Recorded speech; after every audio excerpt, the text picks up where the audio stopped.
Hi,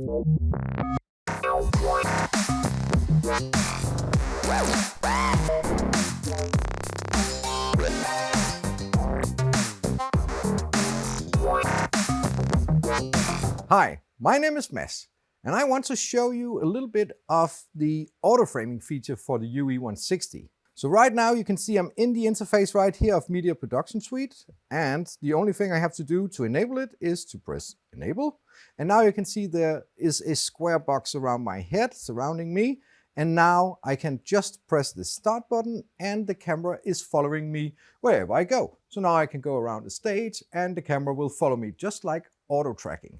So in this case, it's not only just tracking me, it's actually keeping the frame. So that means if I want to go a little wider, for instance, I can press this button to make it a little wider, and you can see down here in the current framing, it's actually showing how the framing is represented.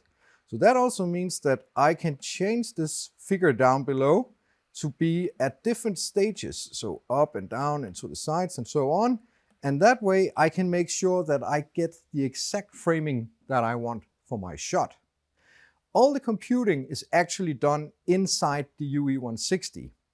And the only thing I do from Media Production Suite is actually to control the software itself. So very easy to operate and very smart if you're doing presentations and you want to have everything a little more delicately, but you don't have anyone to control the camera.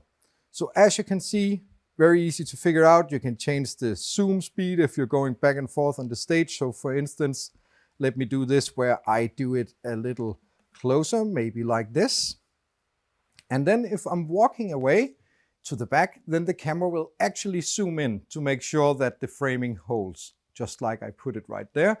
And if I'm going to the front, then the camera will zoom out again to make sure that the framing is kept.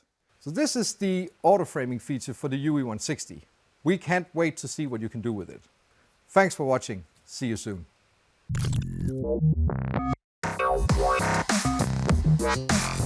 Wow.